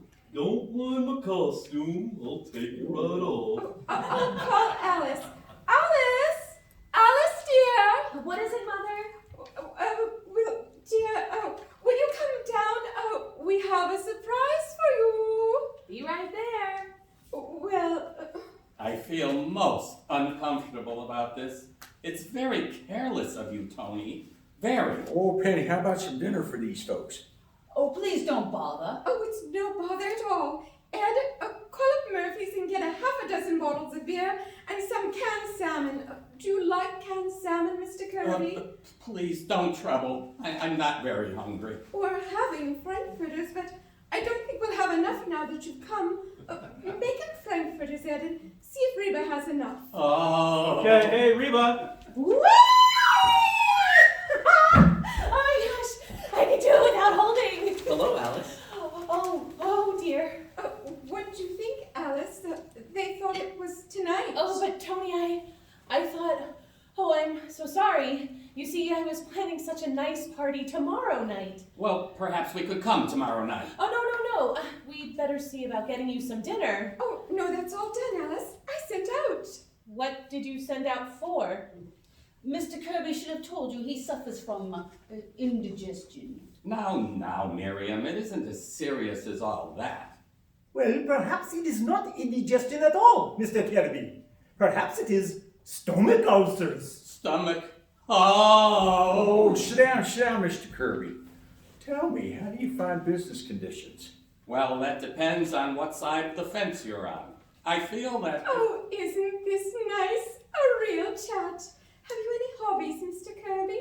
Business is my hobby, Mrs. Sycamore. Well, Tony told me you once raised orchids. That was a long time ago. Grandpa plays the harmonica. Yes, ever played one, Mr. Kirby? Well... When Mr. Kirby was a boy, the harmonica was associated with street corner loafers. Oh, were they, Mother? Of course. Well then, Dad's been holding out on you. He used to be a champ. He told me so himself. Here's the grub. Oh, they didn't have any more frankfurters, so we got a pickled pig's feet. Never mind, Ed. Just bring everything in the kitchen. I'll fix some scrambled eggs for Mr. Kirby. Oh, Alice, wait a minute, I'll help. Well, Tony, that's that, I guess. A fine impression we're making. How could you make such a dreadful mistake? You knew it was tomorrow night. Sure I did. Tony, you mean you brought them tonight purposely? Why? Well, I wanted their approval of you just as you are. Not a trumped-up evening with everybody acting unnatural. Oh, but I wanted them to like us. You spoiled it. We planned such a nice evening. Oh, a fine pair to plan things for. They're out there acting like a couple of people on a slumming tour.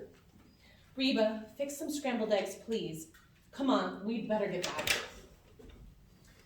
Now, the perfect hobby should improve the body as well as the mind. The Romans were a great people. Why? What was their hobby? Wrestling. In wrestling, you have to think quick with the mind and the body. That's quite true. When I was young, I was quite good at it, but unfortunately, as the years go on... Ah, foolish. Once a wrestler, you never forget. I have not wrestled in 6 years, and I forget nothing. Look, Mr. Kirby, stand up. Now, wait a minute. Mr. Kolenkhov, leave Mr. Kirby alone. Now, you hold me so, I hold you so. Now, listen, I don't want to wrestle. Now, what do? I do this. Mr. Kolenkhov! Oh! Oh, Mr. Kolenkhov. Now look what you've done to Mr. Kirby. Oh, let me help you up, Mr. Kirby. My glasses. Where are my glasses? Oh, here they are, Mr. Kirby. They're broken. Well, I am sorry, but when you wrestle again, Mr. Kirby, you will of course not wear glasses. If you don't mind, perhaps we'd better be going. Oh, now, Mrs. Kirby, don't be silly. No rushing off like this. I want to stay here and talk to you, Alice. I'd rather you didn't. There's nothing to talk about. Good night. Well, it's been very nice to have met all of you. Stay right where you are, everybody. Oh, good heavens! What is all this? Who are you? Which one was it, Joe? This guy here. Grab him. Say, what is this? What is this? What do you mean? See here, we don't belong in this house. We're only visiting here. Keep your mouth shut, you. What's your name? My name is Edward Carmichael. Say, I haven't done anything. Say, what's this all about? Police department. Ed, what have you done? Nothing, Essie. I told you somebody was following me. Shut up. Does this door lead to the cellar? Oh, yes, it does. Go down there, Joe. Look around. Okay, Chief. Now nobody move. Come here, Carmichael. Ever see these papers before? Oh, sure. They're my circulars. You print this stuff? Yes, sir. And you print them and put them into candy boxes and get them into people's homes? But I didn't mean anything. Oh, you didn't, did you, eh? Well, listen, it reads, "Watch for the revolution. The red flag will sweep the country." Radicals. They're radicals. But I didn't mean... Shut up. Yeah. Hey, Chief! Joe, what is it? Well, you were right, Chief. They got enough gunpowder in that cellar to blow up the whole city. But we only use that to make fireworks. Shut up. Everybody in this house is under arrest. What's that? Oh, my heavens. Now, look here, officer. This is all nonsense. Excuse me, officer, but I've got to get down into the cellar. Oh, no, you don't. What's your name? Mr. DePina, but I just remembered I left my pipe down on the table down there. Get back there. But I gotta get my pipe. Grab him, Joe. Hurry. Hey, let me go. Let me go. I gotta get down there. You stay where you are. Oh my goodness! What in the world is going on? Oh my gosh! Oh goodness! Oh boy! Oh boy! Get him out of here, boy! The whole place is pinched!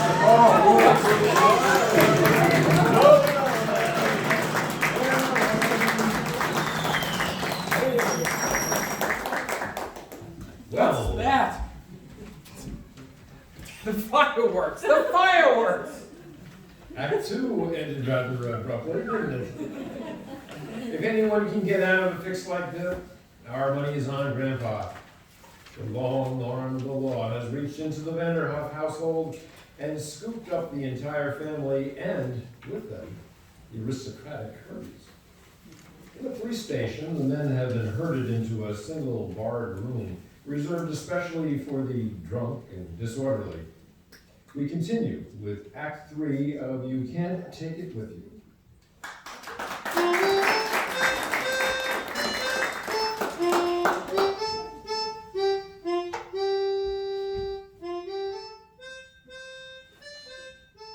Well, Tony, I hope you're satisfied. And I only hope it teaches you a lesson. Go fooling around with stenographers. I'm sorry, Dad, but I intend on marrying Alice. Yes, I know. I intended on marrying a waitress once. But fortunately, my father knocked it out of me. Mr. Kirby, you'd be a lot better off if you'd relax a little. Relax. With my son being snatched from under my nose, with my being arrested like a common criminal, this may jeopardize the biggest deal of my career. Oh, stop worrying, Mr. Kirby. What if all your deals fall through? It might be a lucky break for you. Are you crazy? Well, maybe I am. I was just like you once, but I quit because I wasn't having any fun. That was 35 years ago. Yeah, and you haven't done a thing since. Oh, yes. I went to the zoo when I got a notion. Took up the harmonica again. Made a lot of friends and even found time to notice when spring came around. Yes, the fine country we have if we all spent our time at the zoo and played the harmonica. It's a lot of nonsense. Too bad you can't find time for a lot of the nonsense like that. Maybe you'd stop being so desperate about making money. More money than you can use.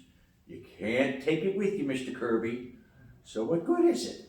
From what I can see, there's only one thing you can take with you, and that's the love of your friends. Oh, why don't you go out and get a pulpit for yourself? Oh, I'm sorry. Which one of you is Vanderhoff? You're right here, sir. There he is, mister. 5 minutes. Thanks. Hello, Mr. Vanderhoff. Remember me? Oh, sure. Mr. Blakely, isn't it? Yes. Heard you were in trouble and came over to help you out. I see. Well, you're wasting your time, Mr. Blakely. I don't intend selling my home. What? No, sure. Now go along, young fella, and run along and let me alone. Well, we'll see how long you can hold out. Just wait till a few more things happen to you. Oh, so it was you who arranged that arrest? Yes, and it's only a starter. Blakely, did you do this? Mr. Kirby! Why, you idiot. Do you know what you've done? Oh, Mr. Kirby, I never dreamed you knew these people. Get out of here, you blundering idiot. And if you have 1 ounce of brains, see if you can dig up my attorneys. Yes, sir. Yes, sir. I'll phone them all. So, you're the one that's been holding up my deal. You're kind of funny, isn't it? What's so funny about it? I mean, you engineering this thing and getting caught up in your own trap. You won't think it's so funny when I take that house away from you. Listen to him. Talks like a czar. I'll show you how business is done the Kirby way. Busyness. You're not a business man. You're a lion in the jungle. Yes, and I've got the longest and the sharpest claws, too. That's how I got where I am. That's why I'm on top. And scum like you are in the gutter. Oh, Dad, stop it. Who are you calling scum? You're an idiot, Mr. Kirby, a stupid idiot. You can't talk to me Oh, like that. yes, I can. Scum, are we? What makes you think you're such a superior human being? Your money?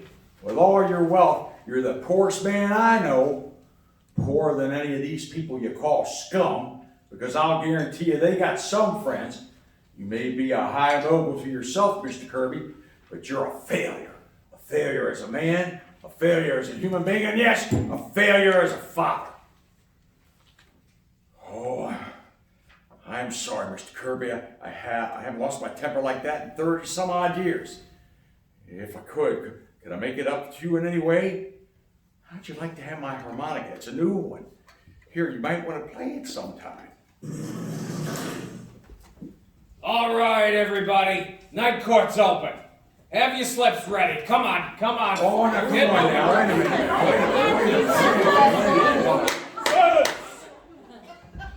Mr. Vanderhoff, for disturbing the peace. You and the rest of your family are by your own plea guilty, but I shall suspend the sentence. Oh, thank you, sir.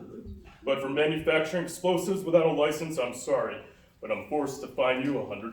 $100? That's a lot of money. Your Honor, I'll pay his. Oh, no. Thank you very much, Mr. Kirby, but I couldn't let you do that. We got to Grandpa. He's our neighbor. Yes. Order, silence, please. Grandpa, don't worry. Maggie. Your Honor, we're Grandpa's neighbors. We'll take care of that fine for him. We'll take up a collection. Oh, now you don't have to do that, Maggie. No, whatever now. Very well, but quietly, please. Come on, okay, thanks, Judge. Okay, folks, let's pony up. You're a lucky man, Mr. Vanderhoff, to have so many friends. Yes, sir. Now, gentlemen, I'd like to dismiss the charge of disturbing the peace against the Kirbys. But if these people are guilty, then I must assume the Kirbys were guilty too. Unless, of course, they can explain what they were doing there. I don't see that that's important.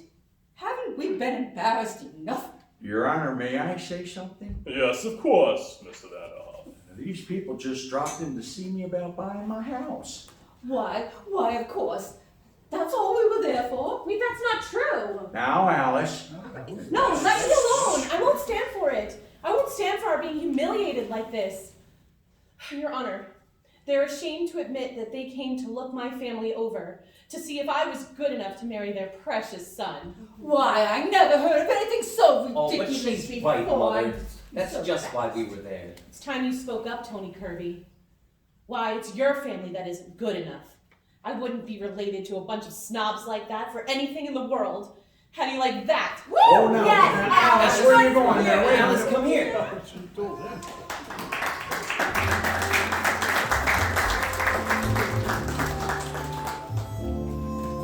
Penny, Essie, Paul, come here.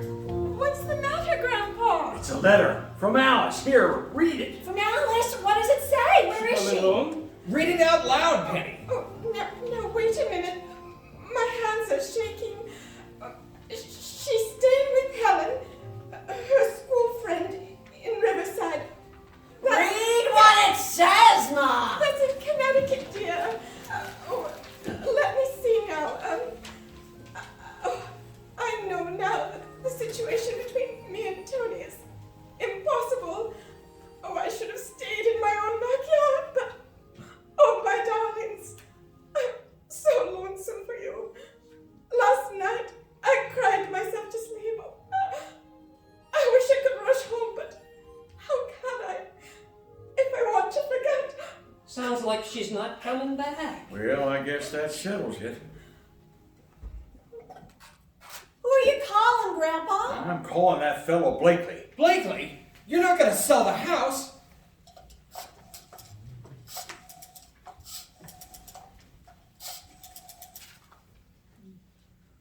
Well, Alice is right. She can't come back here. She'd be miserable. Mr. Blakely, please. Then we'll find a place where she and Hello, Blakely. Mr. Blakely, this is Mr. Vanderhoff. Still want to buy that house? All right, draw up the papers. That's all right. Quite a crook, that fella.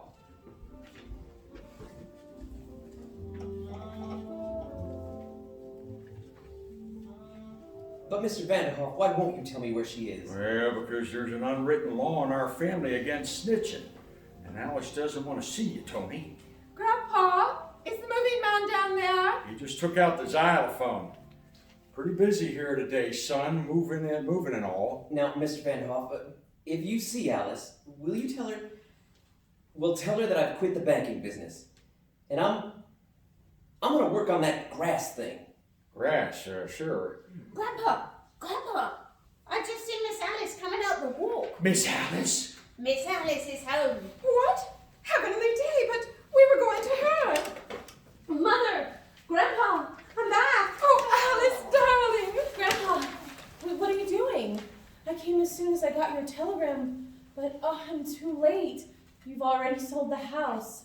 Oh, of course I sold the house. I was getting tired of it. But now everybody on the block has to move. And what about Grandma? You're moving away from her. Alice? Oh, well, Mr. Kirby. You wanted the house and you got it. Now get out. Oh, but Alice, please. Don't talk to me. Oh, Grandpa. Oh, it's all right, Alex. It's all right. Now, don't cry, honey. The desk was right here, wasn't it? Sit it down, Harry. Say, what's this? What are you bringing that furniture back in here for? Orders, Grandpa. Come on, Harry. What in the world? May I come in? Dad. Why, it's Mr. Kirby. Mr. Kirby? Do you mind if I sit down? Oh, of course not. We're a little short on chairs. Well, you won't be. I told the men to bring your furniture back. You did? Why? Mr. Vanderhoff, you told me I was a failure as a man and as a father. I guess maybe you were right. My son walked out on me today. Oh, Dad. But I'm not giving up. I want my son back. I want to be a success as a father. So the first thing I've got to do is to be a success as a man. My big deal isn't going through, and strangely enough, I don't care. You know, Mr. Kirby, you know what I do when I'm facing a crisis of some kind? No. I just take out my harmonica and play until the crisis fades away. I think right now, if you and me could get together on a duet, you brought the harmonica I gave you, didn't you? Well, Hey, fine. How about Pollywalla Doodle? Pollywally Doodle? Okay, here we go. 1 and a 2. All right.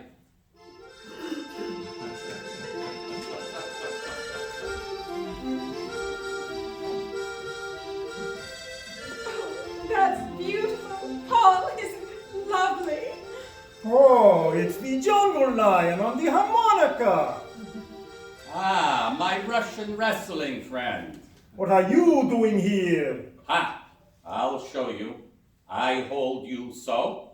Ah? You hold me so. Ah, da! What am I doing? I'm doing this. Oh! Magnificent! Thank you. Come on, Mr. Vanderhoff. And what about the xylophone? Okay with me, Essie. Where's my sticks? Alice?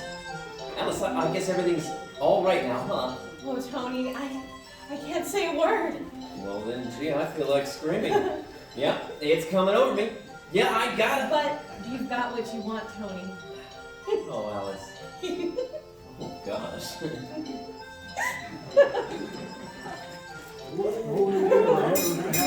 Quiet, everybody!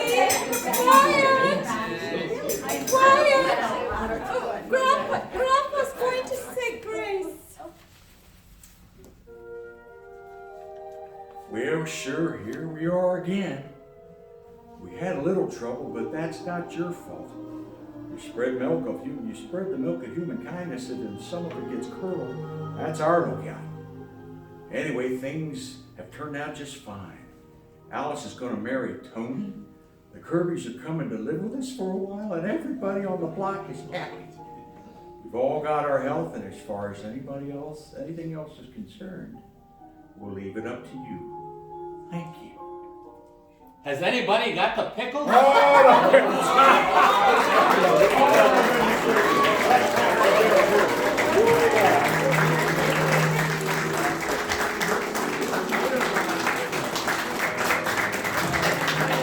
Ladies and gentlemen, our radioactive theater cast and crew, Rick Munnis as Grandpa, Nicole Spadafino as Alice, Riccio as Tony, Kathleen Jacoby as Penny, Andrew Shiels as Paul, Antkowiak as Essie, Shapiro as Ed, John Goodale as Poppins, Steve Sardella as Kolenkhov, Lynne Carroll as Rheba, Riccio as Kirby, Lorraine Mason as Mrs. Kirby. Our producer and director, John Riccio, and Catherine Thornton. Our thanks to the crew. On the right, this is Lombardi. Thank you for joining us and listening to Radioactive Theater. Tune in next time to WAJX Radioactive Theater, a production of Audio Journal.